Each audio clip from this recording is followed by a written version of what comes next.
અને ભગવાને તમને તમારી પર કૃપા કરી અને ઠાકોરજીએ તમને ચરણે લીધા, તો જ તમારી સંપત્તિ તમે વલ્લભના ચરણમાં સમર્પિત કરી. અને સમજો, જે લક્ષ્મી નારાયણના ચરણમાં સમર્પિત થાય છે ને, આ ભાગવતની લક્ષ્મી આ જન્મ તો તમારો તારશે.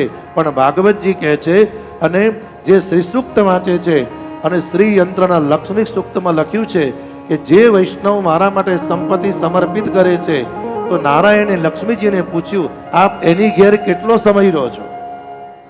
પૂછ્યું તો લક્ષ્મીજીએ કહ્યું, જે નારાયણ ચરણે લક્ષ્મી સમર્પિત કરે છે, તો હે ભગવાન નારાયણ, આ દેવી ભાગવતમાં છે કે હે ભગવાન નારાયણ, એ વૈષ્ણવને ત્યાં એકાદ નહીં, એ વૈષ્ણવના પરિવારમાં હું 10,000 વર્ષ સુધી રહું છું સાહેબ.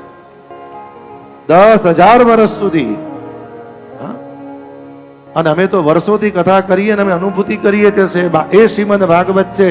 તમારી પાસે રૂપિયો નથી ને, જે ઘરમાં ભાગવતની પ્રસાદી જશે અને ઠાકોરજી કૃપા કરશે, તમારા પિતૃની કૃપાથી અને ઠાકોરજીની કૃપાથી તમારું મંગલ થશે થશે ને થશે. હા, પ્રારબ્ધ કર્મ હોય અને ભોગવવું પડે, એ પ્રભુનો વાંક નહીં. બીજું, પરિવારમાં યોગ્ય ના હોય કે તમને સાચવતા ના આવડતું હોય સાહેબ, હા, તમારા ભગવાનનો વાંક નહીં. પણ એક વસ્તુ નિશ્ચિત છે, આજથી સંકલ્પ કરજો કે હે કૃપાનાથ, આપની કૃપાથી આપ તો બિરાજ્યા છો, પણ લક્ષ્મીજી પધારે, અમારા પરિવારમાં સમજન સમર્પણ શરણાગતિ રહે.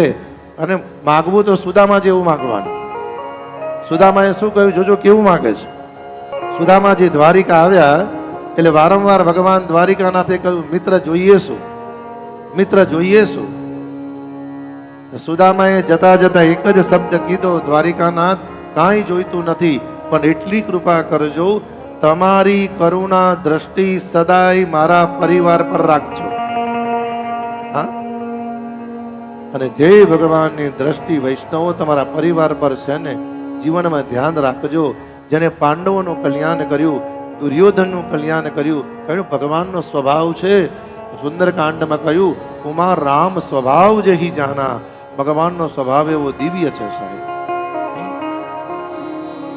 અને સપ્તમ દિવસ અંતર્ગત ઠાકોરજી આપ સમસ્ત પરિવારનું કલ્યાણ કરે એવી વલ્લભના ચરણમાં પ્રાર્થના કરું છું.